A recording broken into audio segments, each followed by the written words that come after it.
Hey, what is going on, everybody, and welcome to Fantasia. For today, we're going to be jumping into another session of Epic 7 out today. Got some more first impressions for you guys. This time around, we're going to be taking a look at Shepherd of the Dark Diene and what she brings to the table. She is going to be released with a brand new episode that is going to be based on an alternative timeline from the main storyline in Epic 7, but the main thing that people have their eyes on is whether or not Smilegate is going to live up to their promise of rebalancing new unit releases. They have admitted to power creep being rampant, especially in the past year and a half, and we definitely want to see if this unit here, if Diene, is going to follow that trend of just insane power creep, or if they're going to tone it down a bit and actually make her a bit more reasonable, right? So let's take a look at her actual stat line. Shepherd of the Dark Diene here is going to be a 5-star Dark Elemental Mage of the Libra star sign, and she does actually have quite a bit of health and a lot of speed. 124 base speed is very, very fast, and we'll compare her to some units that you might be familiar with as well very soon. It is notable that she doesn't awaken into effectiveness or effect resistance, and she actually doesn't have anything for crit chance or crit damage either, right? And that's going to be important once you see her stats, her kit. Now, she does imprint for attack for the entire team, which is not bad if you're using her aggressively for some more damage onto everybody, but most notably, she does self-imprint into HP, which means that she is likely going to be a bulky unit to be using. Okay, now a couple of units that you guys might actually be familiar with that share the same star sign as her is going to be New Moon Luna. Yeah, first of all, New Moon Luna here of the Libra star sign, right, with no EEs or anything, with HP self-imprint as well, same imprint release too. You can see that you can build ML Lunas pretty fast, and mine is actually not that fast compared to what some people are running out there. There's definitely people running 300 plus speed New Moon Lunas, so you could actually make Shepherd of the Dark Diene that fast, right? Just something to keep in mind. New Moon Luna also doesn't rely on crit rate, crit damage, or effectiveness or effect resistance, yeah? So you can just build a bunch of HP and a bunch of speed and be okay with it. Another unit that is quite surprising would be something like a Harseti, yeah? Harseti, normally not built with any speed because she always guarantees first turn, might not be the best example to be looking at here, but you can see that people do build effectiveness, build bulk, right? Build crit rate, but if you take that crit rate and some of this bulk, maybe some of the crit damage away, the effectiveness away as well, for sure. Just the crit rate and effectiveness going away and giving speed means that you can probably build some pretty decent damage on a unit like Diene, assuming that she is going to be a damage dealer and her damage is going to be notable, right? Some units will, you know, you might think that they're going to be a damage dealer, but then their actual modifiers aren't that good. But I'd say the best, most comparable unit here is going to be New Moon Luna, and you'll see why I draw that parallel when we get into her kit as well, right? So, speaking of her kit, let's go ahead and take a look at her skills. So her skill 2 is her passive. Noya's Guidance. At the start of battle, grants immortality for 1 turn. When granted, immortality increases effect resistance by 200%. When someone uses a soul burn, dispels all debuffs from the caster before activating Dark Moon. Dark Moon dispels 2 debuffs from all enemies before granting immortality to the caster for 3 turns and increasing combat readiness by up to 50%. That is very notable and a very powerful effect, actually. So what happens here is if she is sealed, this will not actually go off. So if the opponent actually soul burns, like let's say New Moon Luna, it should seal the passive, and then when it seals the passive, she can't dispel the seal, right? But in any other case where anyone soul burns, by the way, it doesn't say your enemy soul burns, so it could be your own teammates that soul burn, hence her high speed, meaning that she could be playing aggressively here. You can cleanse herself if she has any debuffs on her. At that point, she might not, but then you get that Dark Moon effect. Dark Moon giving 3 turns of immortality is huge because it's a difficult, difficult buff to dispel, especially if your opponent has effect resistance, which she casually gets 200 of right away by getting that immortality buff, right? Just 200 resistance right away. A little bit annoying there, but she also gains 50% combat readiness, so that is also telling me that you don't have to build her that fast. Her high base speed just makes her easier to build with some speed. You don't actually need to build like a 300 speed, 290 speed Diene here. You can just build her a bit slower, and she can actually push herself up to take this turn, which is kind of nutty, right? And keep in mind, at the start of battle, she actually has that immortality already for 1 turn, so you don't need to soul burn right away at the start of a match with like a Zeo to grant this 200 effect resist. She'll start the match with 200 effect resist, and with the next RTA season, with effect resistance being one of the buffs that you can get in Warfare rules, yeah, she can just have 300 effect res and you can't strip her buffs, so keep that in mind. Her passive can be procced by her own teammates, which makes it a little annoying, right? Because it's kind of out of your control as the enemy. It's not like you can just hold on to your soul burns.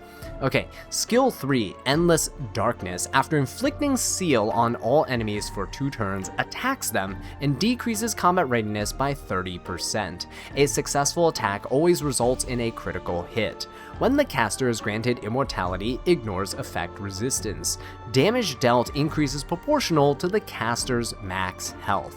Okay, so this skill 3 here is basically why I compared her to New Moon Luna. Not only does she share the same star sign, the same class, but she also has the ability to seal. And the most notable thing is she inflicts seal first before she attacks. And that's important because if you're a unit that relies on landing a hit to seal, it is definitely not as effective, right? If your opponent has evasion, if you have blind or something on you, then if you don't land the attack, you don't land the debuff. Here, you're going to land the seal first, kind of like how Archdemon lands the seal before she attacks, right? That's actually really good. The other thing is your combat readiness is going to get decreased by 30%, so you're going to get sealed, your passives are going to be gone, and you're going to get pushed back 30%. It's incredibly bad for the opponent. Yeah, keep in mind that when she attacks, she'll always crit as well, so you don't need to build crit rate on her, but you can build some crit damage if you want to. Just keep in mind she doesn't awaken into any of it, so you'll probably stack like a destruction set or something on her if her multipliers are good. And she does ignore effect resistance. Right, keep that in mind. So she doesn't need effectiveness because she ignores effect resistance. And she gets effect resistance for free as well, which benefits, she also benefits from the warfare rules too. So she is definitely going to be made for like this type of meta, which is not a bad thing necessarily, right?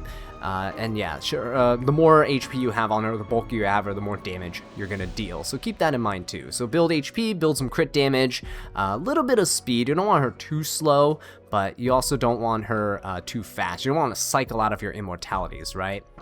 And last but not least, your skill 1, Crimson Claws. After inflicting Rupture on the enemy for 1 turn, attacks the enemy. A successful attack always results in a critical hit. Damage dealt increases proportional to the caster's max health. When the caster is granted immortality, triggers a dual attack from the ally with the highest attack. Just wow, there's 4 things in here. So, Smallgate, trying to tune down the power creep a little, but and so nothing's like standing out like a ton here with Diene's kit, but she's still quite stacked in what she can do, right? Her skill 1 inflicts Rupture. This is second unit to get Rupture after we had Witch of the Mirror Tenebria, so keep that in mind. This is not an AoE. This is only for a single target though. Witch of the Mirror Tenebria is AoE. Rupture is a debuff where every time you get hit, you take a fixed amount of damage, right?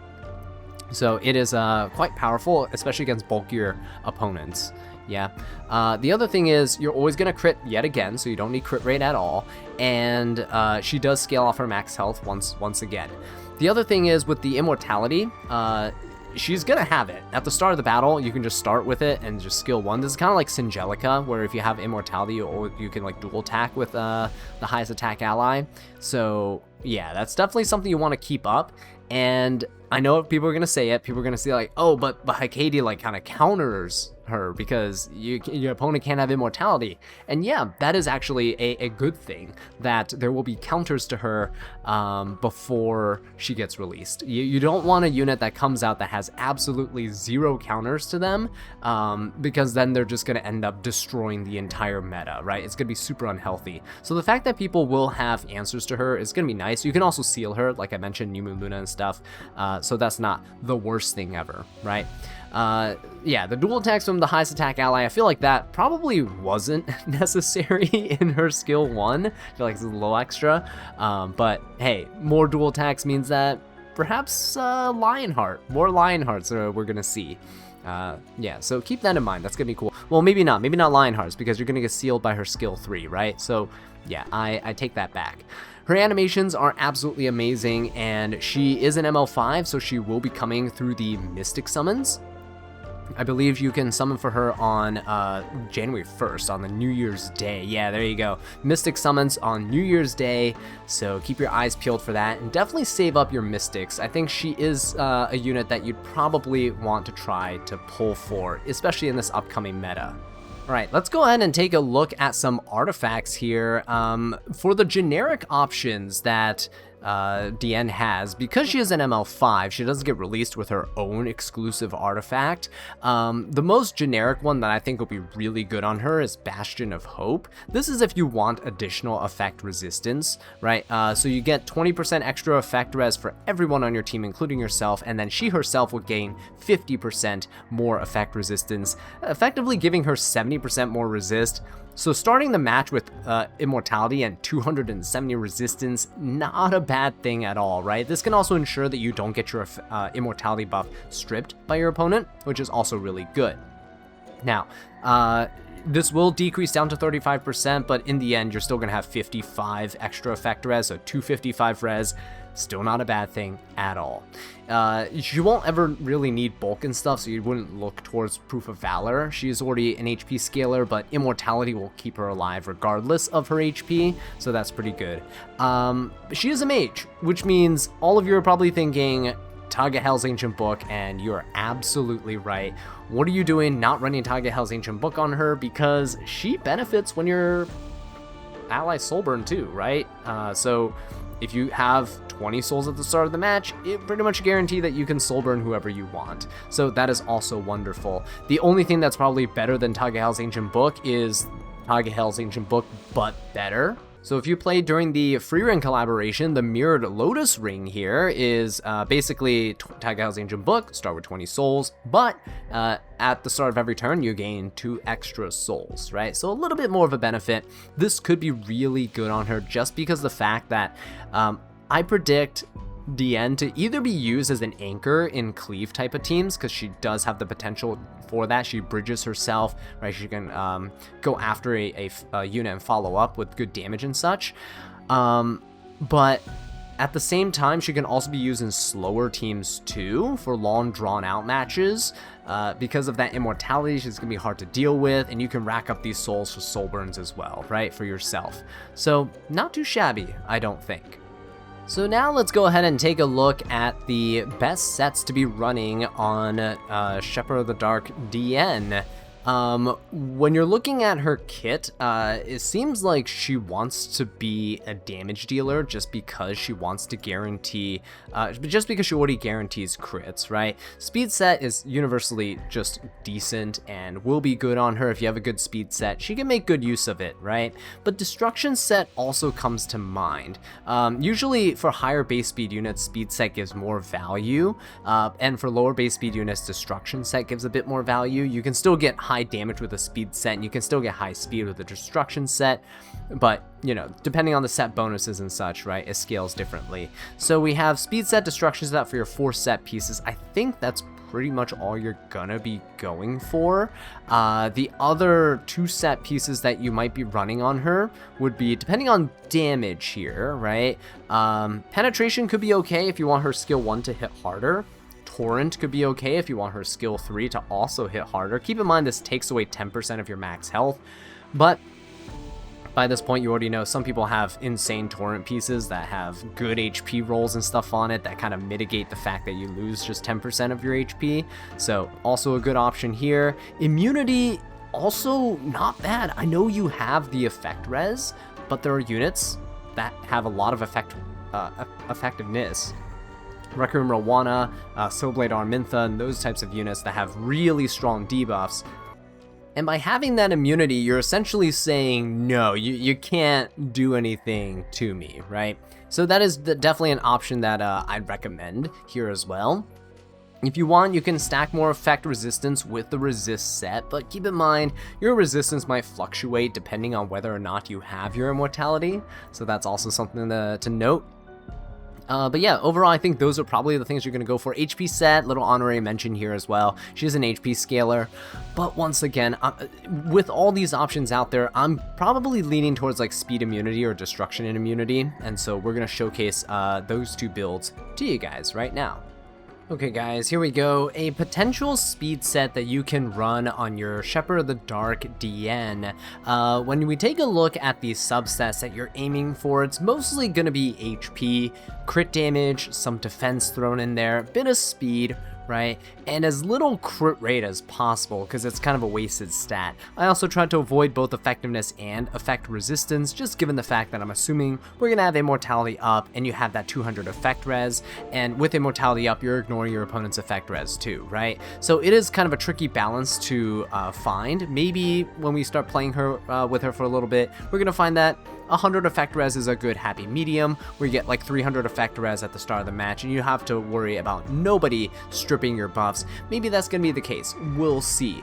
But as of right now, with the speed set and immunity set, I'm running her around 200 speed. Again, you don't want her to be zooming, but you do want her to be able to cut your opener in case you decide to open with a soul burn. You give 50% combat readiness and such to her, right? That might not be bad. So for a 300 speed opener, you just need 200 speed to cut. This allows you a little bit more wiggle room, a little bit more leeway. Again, maybe people are going to find that she's better with more speed, but we'll see, right? Right now, decent amount of bulk, 22k HP. I think that's what they showed in her showcase video as well, with her arena match showcase. And I just went a little bit over 300 something crit damage. It could be higher. You can definitely invest more into the crit damage, but just keep in mind that there are units that can maybe put like a crit damage buff on her and such, like Ahmed. So having that little wiggle room for extra damage is not too bad, especially coupled with the fact that she's an HP scaler, right? 1400 defense, probably the minimum that you want to be aiming for on her, just to make sure she's quite sturdy. You might honestly just lower her defense all the way and just not run it at all and just run more speed, because the immortality keeps you alive regardless. But again, depends on how much trust you're willing to put in that immortality buff. Alright guys, just going to show a potential destruction and immunity set for y'all here. Pretty much the same exact build as the speed one. This is why I'm saying speed gets you a little bit more value in terms of getting stats.